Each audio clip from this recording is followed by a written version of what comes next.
Mateus 14, a partir do verso 13, a primeira multiplicação de pães e peixes.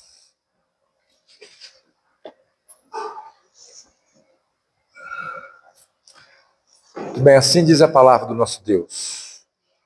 Jesus, ouvindo isso, retirou-se dali num barco para um lugar deserto, à parte.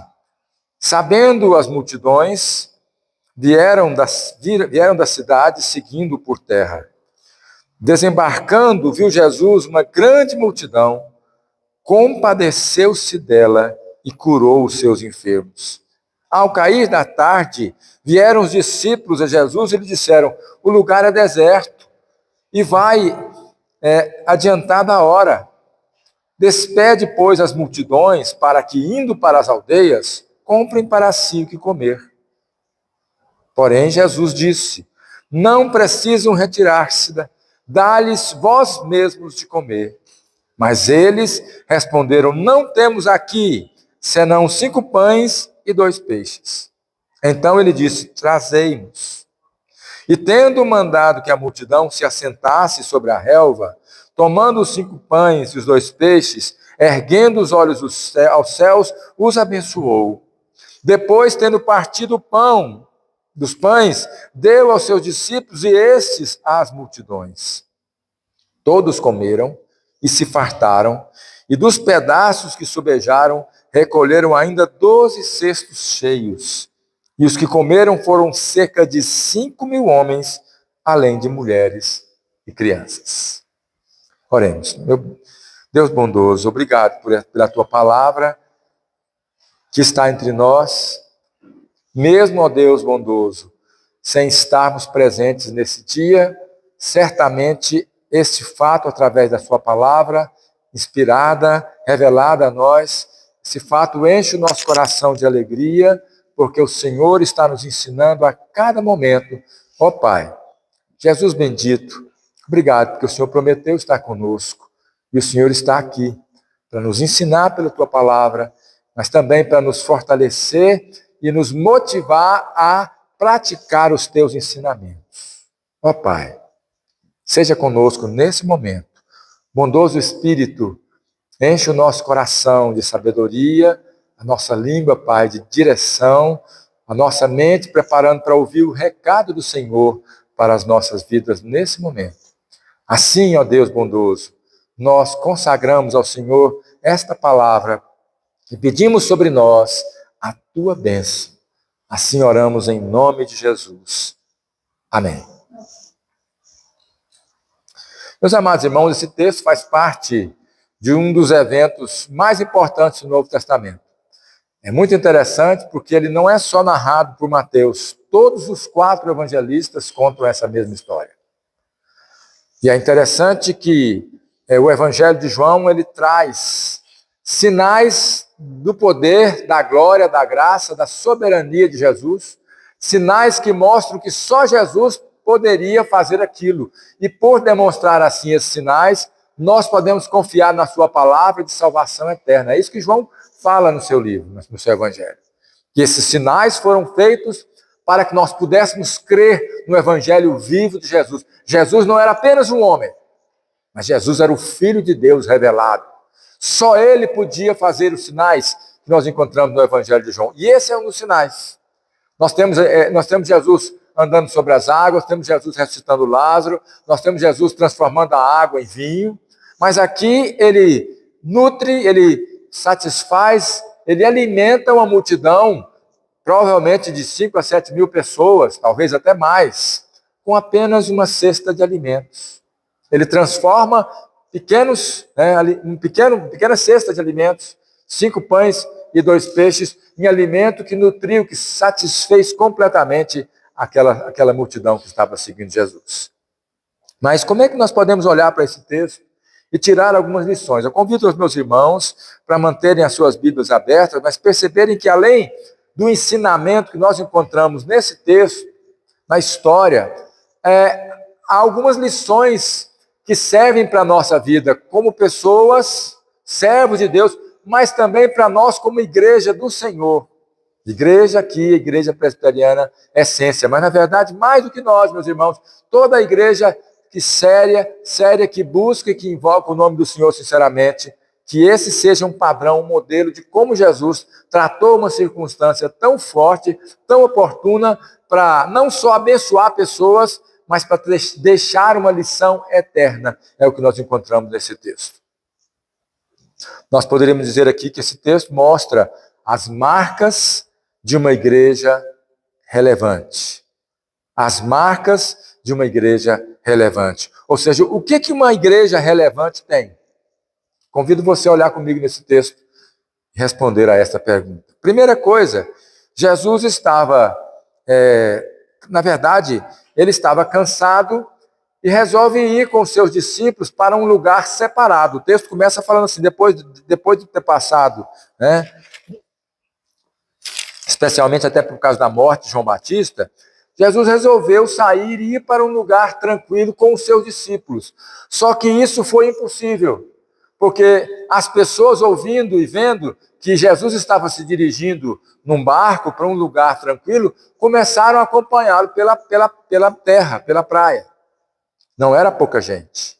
Uma multidão seguindo Jesus, e quando Jesus aportou num lugar um pouco mais distante daquele que estava, as multidões chegaram, as pessoas se aproximaram. E aí vem o primeiro ensinamento. Jesus olhou para aquelas pessoas, versículo 14, desembarcando, viu Jesus uma grande multidão. E aí que diz aí, compadeceu-se dela e curou os seus enfermos. Então a primeira marca de uma igreja relevante é a compaixão pelos necessitados. Jesus olhou para aquela multidão e percebeu a carência, percebeu a necessidade, percebeu a busca naquelas pessoas por uma orientação espiritual, por alguém que pudesse guiá-los. Jesus percebeu uma multidão correndo atrás de alguma coisa que eles tinham esperança. E Jesus oferece essa esperança. Então, a primeira lição que nós podemos perceber nesse texto é que Jesus, ele não vai para o seu descanso com os discípulos, ele não pede um tempo, ele não para, mas ele, vendo a necessidade daquele povo, ele começou a ensiná-los. Vendo a necessidade, a carência, a angústia daquela multidão, Jesus passa a gastar um tempo com eles. E isso é uma lição que nós devemos aprender muito para nós e também como igreja do Senhor. Nós temos que entender a nossa importância de olhar para as pessoas com compaixão espiritual. As pessoas estão sedentas, as pessoas estão famintas, as pessoas estão precisando de uma direção, mesmo em um mundo tão forte na área de comunicação, tantos benefícios, tanto conforto, né? As pessoas estão carentes de Deus. E nós, como igreja, devemos olhar para essas pessoas de maneira diferente. Não como produto, como muitas igrejas enxergam, não como número, como outras religiões pensam, mas como gente. Jesus olhava, via aquela angústia, mas ele percebia o que havia no coração das pessoas. Então, ele mesmo precisando ter um momento de folga com seus discípulos, ele não resiste a um coração aflito. Pessoas que sofriam, pessoas que sofrem. Meus irmãos, nós somos também assim. Vários momentos da nossa vida, nós precisamos ser abraçados, receber carinho da parte de Deus, receber carinho da parte dos irmãos, porque nós sofremos, nós somos seres humanos. Nós não somos produto, nós somos gente. Jesus sabe disso. E a igreja tem que olhar para as outras pessoas, além de olhar para o próximo, mas olhar principalmente para as almas perdidas como pessoas que precisam de Deus. Então, a primeira marca de uma igreja relevante é que ela tem compaixão pelos necessitados. As pessoas não são coisa, pessoas são gente, é gente.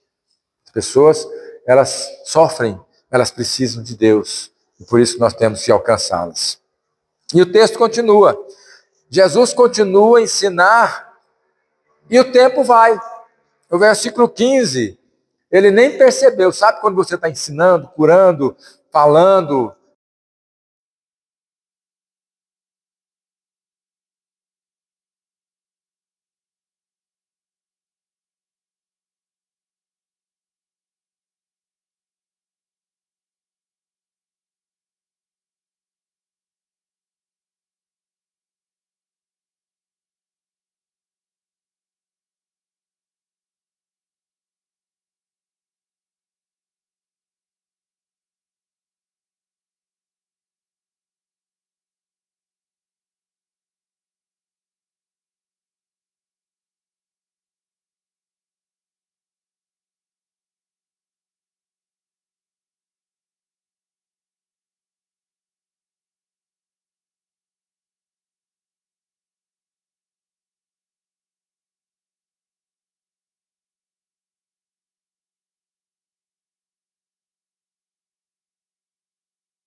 O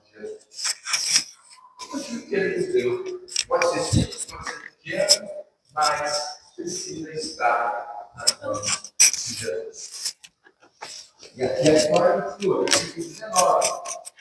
E tendo o primeiro mandado que a multidão se assentasse sobre a relva, tomando os 5 pães. Vou trocar aqui o microfone.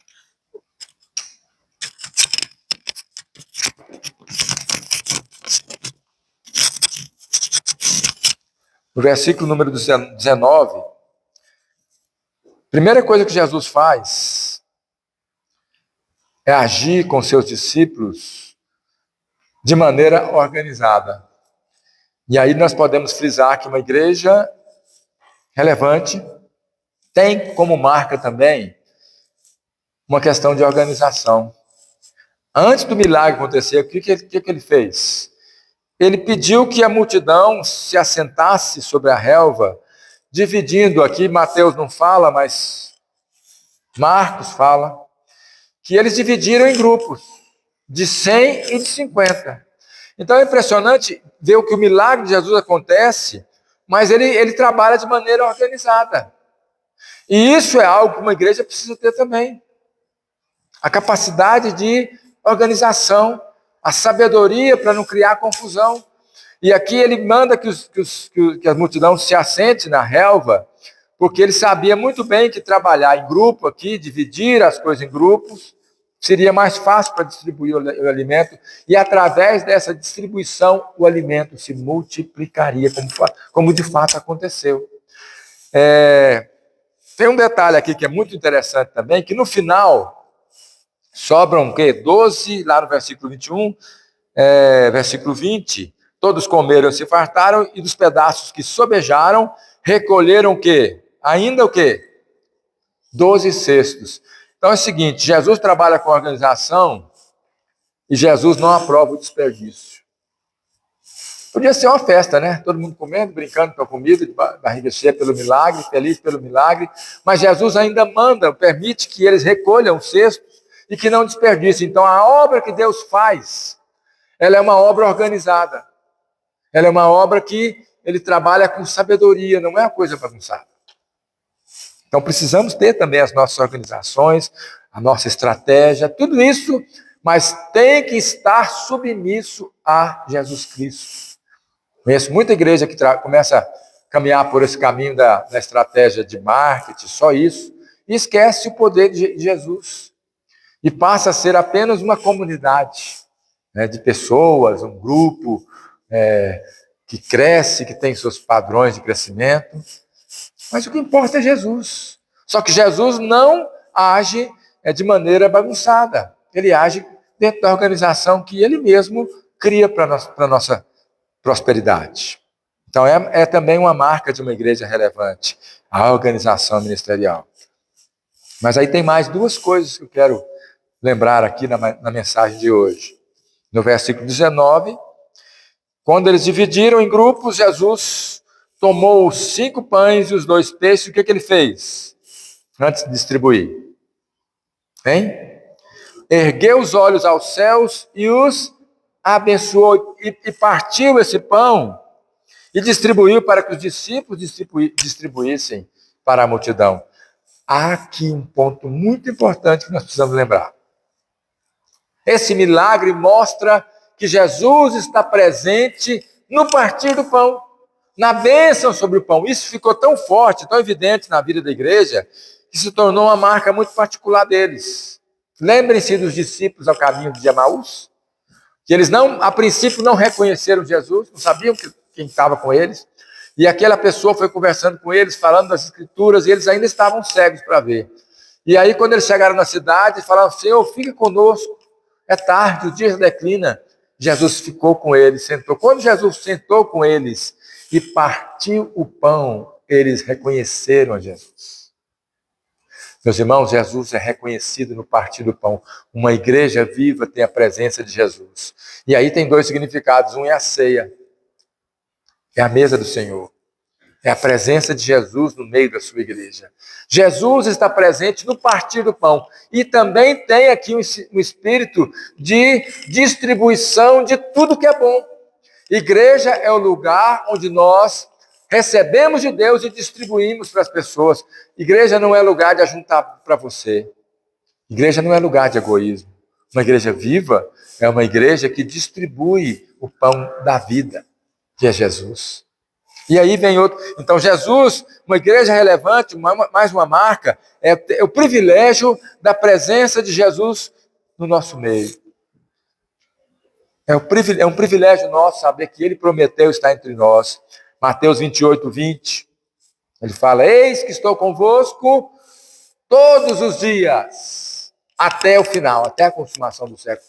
Eu estou com vocês. E Ele está presente no partir do pão e na visão de trabalho que Ele tem posto nos nossos corações. E finalmente, versículo 19 e 21, né? Mais uma vez, versículo 19. Percebam que Jesus, Ele não entrega diretamente o alimento para as pessoas. O que Ele fez? Deu aos seus discípulos e estes às multidões. Alguém já citava uma frase antiga, né? De que evangelizar é um mendigo falando para o outro: ali tem pão. Pregar o evangelho é você receber de Jesus o alimento, a vida, a esperança, a salvação, e você distribuir para os outros. Os discípulos foram instrumentos desta bênção, dessa multiplicação, desse milagre, de tudo aquilo que era bom da parte de Deus. Deus deu às pessoas, mas através dos seus discípulos. Saiba, meu irmão, saibamos nós, que nós somos as pessoas encarregadas de receber de Deus e transmitir aos outros. Igreja não é lugar de você guardar a mensagem para você apenas. É lugar de prática, é lugar de trabalho, é lugar de disposição, mas saibamos nós que nós somos apenas instrumentos daquilo que é bom para os outros. Então, interessante. Os discípulos se alimentaram, mas eles alimentaram a multidão. Então, quando Jesus fala, dai-lhes vós mesmos de comer, Jesus sabia muito bem da capacidade do milagre de Deus para, através da sua igreja, levar alimento vivo, alimento especial para a salvação das pessoas. E é isso que ele faz hoje. Desafia eu e você para que sejamos uma igreja relevante. A igreja presbiteriana, em essência, é uma igreja lutadora, é uma igreja do milagre, é uma igreja que é nova, mas com muita luta, mas ela caminha para ser uma igreja relevante. Se você está aqui, é porque saiba você que aqui nós temos esse propósito. Receber de Deus e levar para os outros. E levar esse alimento vivo. Salvação é algo muito importante, porque ela é eterna. A mensagem do Evangelho Deus nos concedeu para pregar. Por isso que Ele nos chama para continuar esta obra. O milagre aconteceu muito tempo atrás. Diz o texto que eles alimentaram quantas pessoas aqui, né? 21. E os que comeram foram cerca de 5.000 homens, além de mulheres e crianças. Aqui mulher e criança sempre tem mais, né? É muita gente. Jesus alimentou essa multidão. Jesus fez esse milagre. E Deus continua fazendo os seus milagres hoje. Creia. Viva. Seja instrumento desse milagre para os outros. Nosso Deus, como nós cantamos hoje aqui, é um Deus de milagres. Creia nisso. E seja você também instrumento desse milagre para a vida de gente que está aí angustiada, sofrida, desesperada. Nós estivemos aqui pregando sobre situações emocionais e é altíssimo o índice de pessoas que estão sofrendo. Sejamos nós, meus irmãos, a instrumentalidade de Deus para que essas pessoas alcancem esse milagre. E é o milagre que Deus já está concedendo a cada um de nós. Ele nos alimenta e nós somos instrumentos para alimentar as outras pessoas. Curva a sua cabeça e consagre mais uma vez a sua vida ao Senhor nesse momento de final do nosso culto, mas principalmente um momento de consagração. Deus, antes de quantidade, quer qualidade.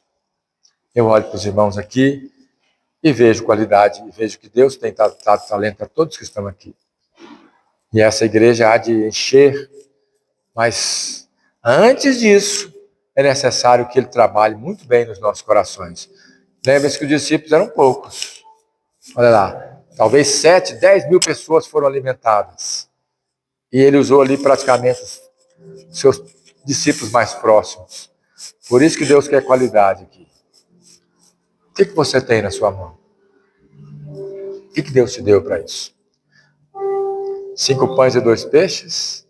Coloca nas mãos de Jesus agora. E ele há de usar esse alimento para satisfazer completamente você, a cada um de nós, mas também através de nós, satisfazer aqueles que estão famintos de Deus. Você é instrumento e eu sou instrumento. Sejamos nós, meus irmãos, uma igreja relevante, viva, atuante. Uma igreja que olha para a pessoa que sente fome. Uma igreja que olha para a pessoa que precisa da salvação. Isso é ser igreja.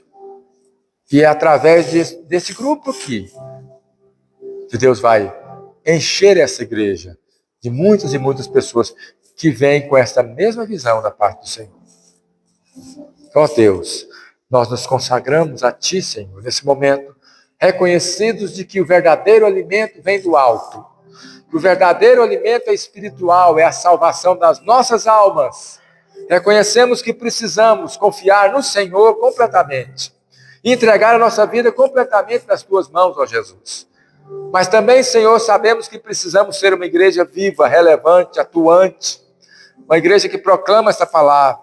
Uma igreja viva. Uma igreja que dá verdadeiro alimento às pessoas. Uma igreja que tem dependência total de Jesus.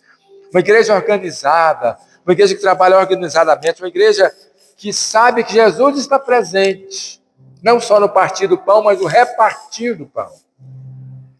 Pai, nessa hora, enche-nos do desafio do Senhor para vivermos uma vida cristã abençoada e bem-sucedida.